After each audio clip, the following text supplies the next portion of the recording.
All right, so you've been hearing all this buzz about fuel-free energy, right? Yeah. And you're probably wondering if this neutrino energy power cube can actually deliver on that. We've got company announcements, articles about some pre-industrial testing that they're doing. Yeah. And we're going to break it all down just for you in this deep dive. Sounds good. Is this the future of energy? Or is it just a little too good to be true? Yeah. It's definitely an intriguing concept. Okay, so let's start with the basics. What is a neutrino power cube? Well, from what I've gathered, it's supposed to generate power constantly, regardless of the weather. Really? Yeah, by harnessing the energy of, neutrinos. Wow, so it's like 247 energy no matter what. That's the claim. But, okay, hold on a second. Neutrinos, those are like these tiny, almost massless particles, right? Thankfully. And they barely interact with matter. So how could you possibly get, like, usable energy out of something like that? Well, that's the real puzzle here, isn't it, too? To understand it, we need to maybe delve a little deeper. What exactly are neutrinos? Yeah, good point. So they are subatomic particles, incredibly abundant, trillions passing through you every second. Wow. But their lack of charge and almost zero mass makes them really difficult to detect, Yeah. let alone, harness for energy. So it sounds like we're dealing with a very elusive energy source. Definitely. What exactly is this neutrinovoltaic technology that they're claiming to have developed? Well, if you look at the company's materials, they've created a special layering of graphene and silicon on metal foil. And they claim this specific arrangement creates a kind of a resonance effect, allowing them to capture this minuscule energy from passing neutrinos. So they're claiming they can actually capture that tiny bit of energy. Yeah. They also mention harnessing energy from what they call surrounding radiation fields, which is a bit vague. Surrounding radiation fields. It lacks a really clear scientific explanation. It sounds a bit like science fiction, to be honest. Yeah. Like a tiny device that quietly generates clean energy powered by these, ghostly particles we can't even see. I know. It's captivating, to say the least. And the company, they use powerful language, revolutionary, game-changing, even epoch-making. Epoch-making, bold words. But it's important to remember that we're mainly relying on, their promotional material at this point. Right, so we have to take it with a grain of salt, you're saying. Yeah.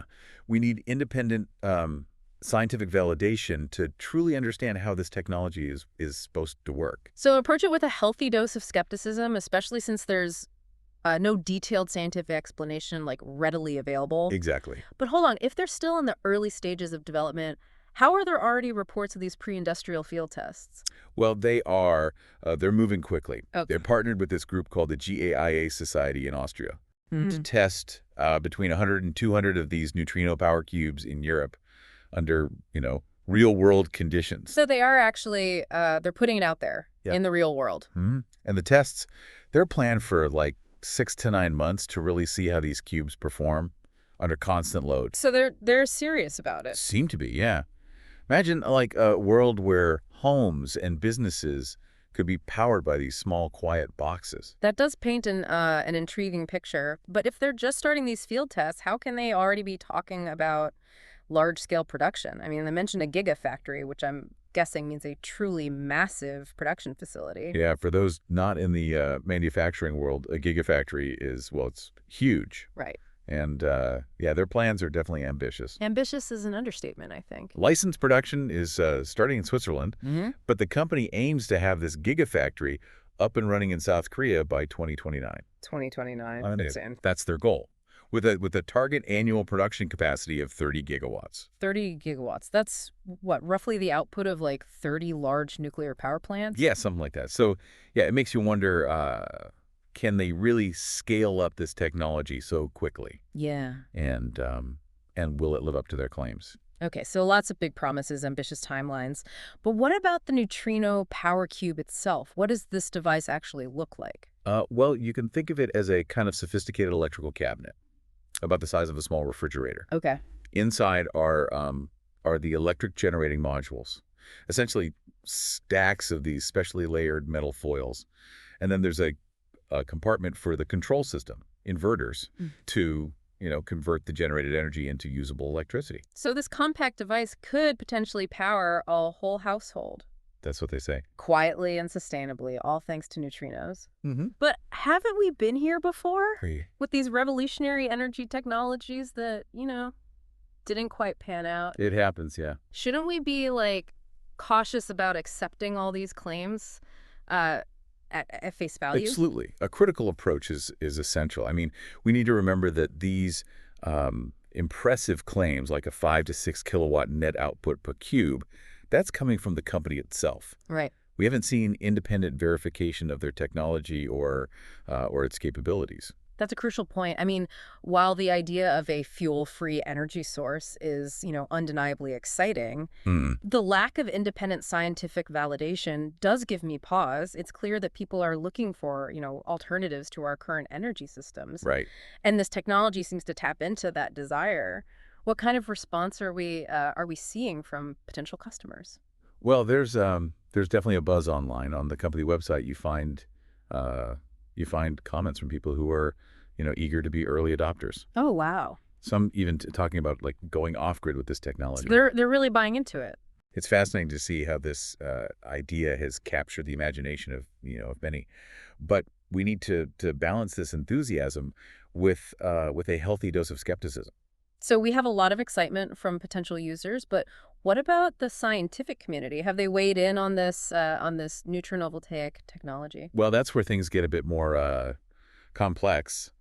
While there's all this public buzz, there's a noticeable lack of engagement from mainstream science. Interesting. We haven't seen peer-reviewed studies or independent verification of the company's claims. Right.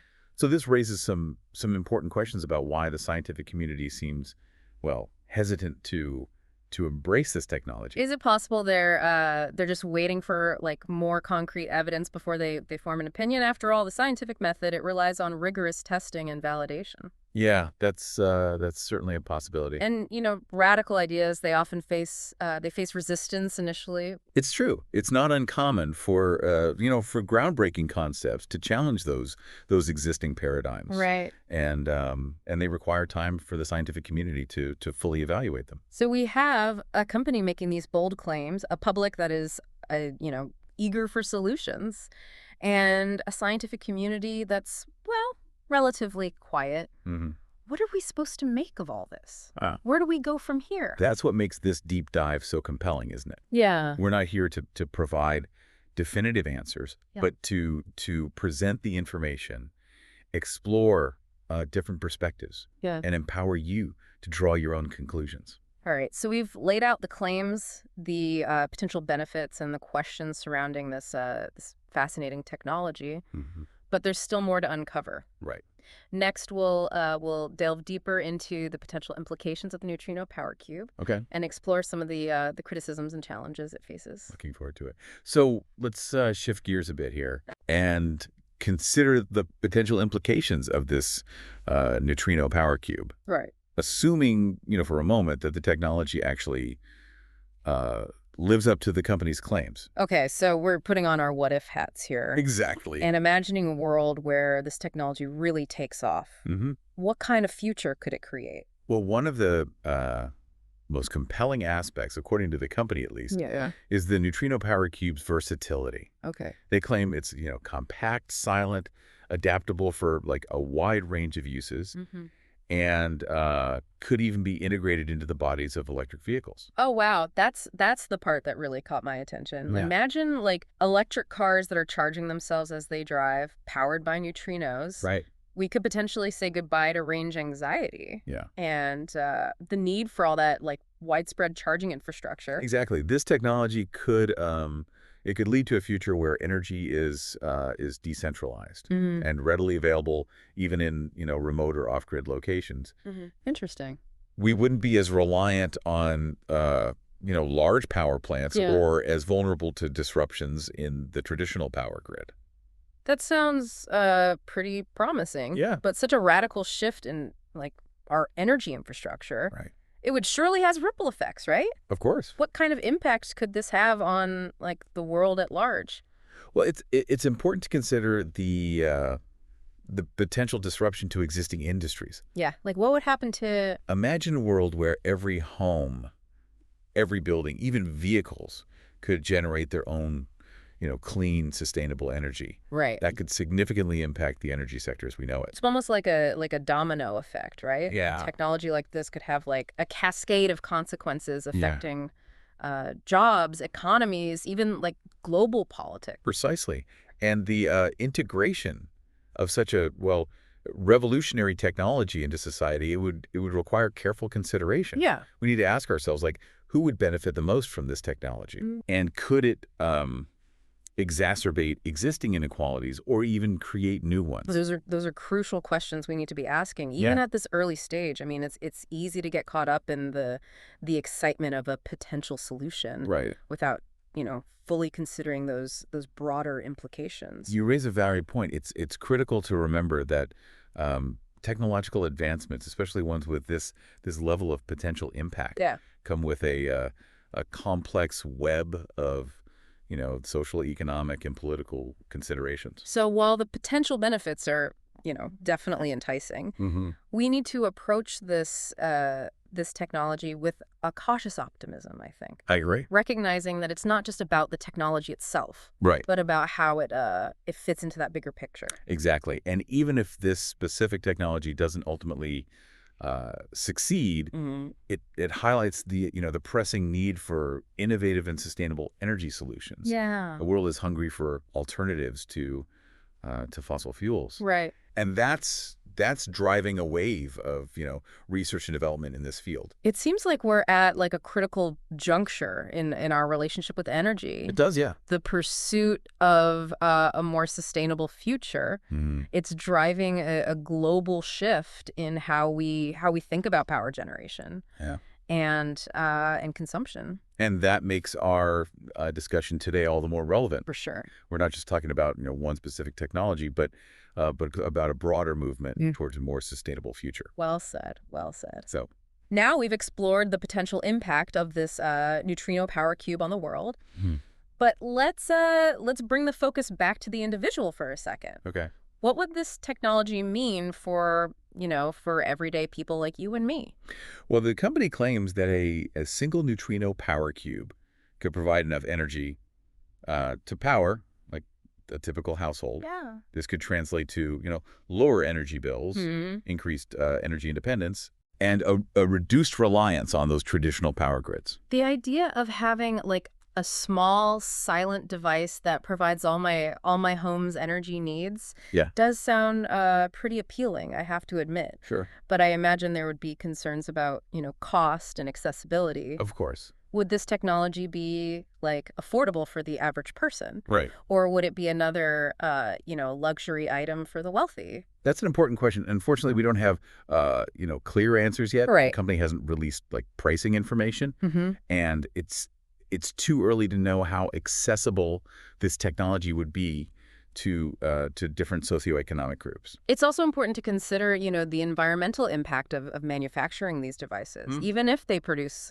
clean energy. Right. What about the resources and energy required to produce them on a large scale? You bring up another crucial point: the environmental footprint of any new technology. It needs to be thoroughly assessed. Yeah. We need to look at the entire life cycle of the product, from raw material extraction to manufacturing use and eventual disposal. So while the neutrino power cube holds this promise of clean energy, we need to ensure that its production and deployment align with our sustainability goals. Yeah. It can't just be a shift in energy sources. Right. It needs to be a shift towards a genuinely sustainable future. I completely agree. The pursuit of sustainable energy solutions must be, holistic and consider all aspects of the technology's impact. All right, we've explored the potential benefits and challenges of this technology, but there's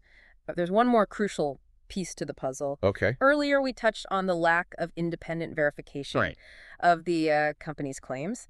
Let's dive into that a little deeper. Right. What are some of the potential reasons for this silence from the scientific community? Well, as we discussed earlier, sometimes groundbreaking ideas face that that initial resistance. Right. It's possible that the scientific community is simply waiting for more concrete evidence before they form an opinion. They might need to see, the results of independent testing and peer-reviewed studies before they're willing to, really engage with the claims. Could there also be skepticism stemming from the fact that this technology seems to, like, challenge some fundamental principles of physics? Possibly. I mean, the idea of harnessing energy from neutrinos, it's pretty radical. It is, and when a new technology proposes something that seems to, contradict our current understanding of the natural world, it naturally invites scrutiny. Yeah. Scientists are inherently cautious. Right. And they require strong evidence before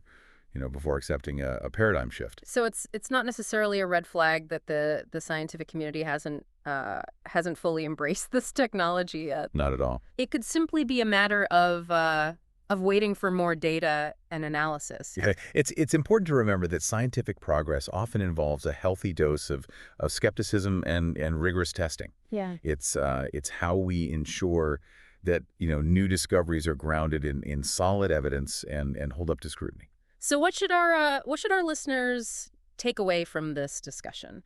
How should they approach this news of a potential, revolutionary energy source? I think the key takeaway here is to approach this information with both curiosity and a critical eye. It's okay to be excited about the possibilities, but it's also crucial to ask questions. Seek out diverse perspectives and avoid jumping to conclusions. Well said. It's all about finding that balance between enthusiasm and informed skepticism. Right. Now, we've covered a lot of ground today. We have. From, the basics of neutrino energy to the potential impact of this technology on the world. But there's one more crucial aspect we need to explore. Okay. The public and expert response to the neutrino power cube.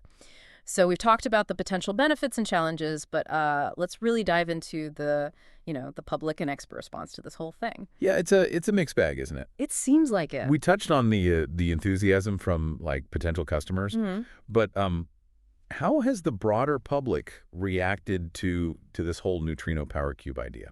Yeah, what are people saying? Well, it's fascinating to see how this technology has really captured the public's imagination. Okay. There's a lot of excitement, anticipation, particularly among, folks who are passionate about clean energy. Yeah, that makes sense. Sustainability and online forums are buzzing with discussions about the potential, right? Yeah. The neutrino power cube to revolutionize our energy systems and create a greener future. It seems like it's tapped into a deep desire for change. I think so. A yearning for solutions to those, pressing energy challenges we're facing. Absolutely. But alongside that enthusiasm, there are also, voices of caution. Of course. Yeah. Some people are understandably wary of bold claims.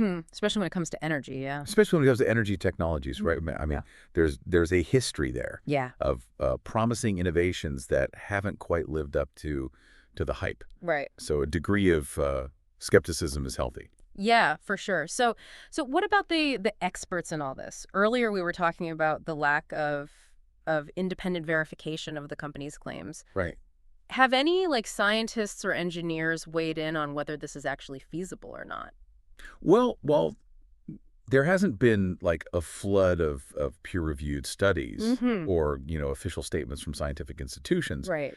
There have been some individual researchers who've, expressed skepticism or called for further investigation. And their concerns often center around the lack of a detailed scientific explanation of how this technology actually works, and the need for rigorous independent testing. So it seems like the scientific community is taking a wait-and-see approach. Kind of, yeah, which is understandable, right? Yeah. Given the extraordinary nature of the claims. I mean, the idea of harnessing energy from these tiny neutrinos, it's a pretty big paradigm shift. It's huge, and that requires a substantial amount of evidence to support it. So we have a public that's both excited and cautious, and a scientific community that's, largely reserved in its judgment. Yeah, I think that reflects the inherent complexity of evaluating these emerging technologies, Yeah. there's often this tension, right, Yeah. between the desire for rapid progress Yeah. and the need for careful scrutiny. So it's important to allow space for both, for the enthusiasm, the excitement, but also for the skepticism as we navigate these potential benefits and risks. Yeah, it's almost like a dance between hope and caution, right? Optimism and realism. I Yeah. mean, as we've explored throughout this whole deep dive, there's a lot to be excited about when it comes to this neutrino power cube. Sure. But there are also those valid reasons for a measured approach. Exactly. The promise of clean, abundant energy. Yeah. It's incredibly appealing. Oh yeah. But we can't allow that appeal to blind us to the need for scientific rigor and independent verification. So as we wrap up this deep dive, what's the final takeaway here for our listener? Yeah, what should they keep in mind as they continue to follow these developments surrounding this technology? Yeah. I think the most important thing is to stay engaged, informed, curious. Don't be afraid to ask questions. Seek out those diverse perspectives. Right. And be willing to revise your opinions as new information emerges. It's all about embracing that journey of discovery, right? I think Understanding that scientific progress is an ongoing process. Right. And being open to the possibilities while remaining, grounded in that critical thinking. Absolutely. Who knows what the future holds for this neutrino power cube? Yeah. But one thing's for sure, the pursuit of sustainable energy solutions, it's going to continue to drive innovation and spark our imaginations. I agree. Thanks for joining us on this deep dive. It's been a pleasure. We hope you found it informative and thought-provoking. As always. Until next time, stay curious.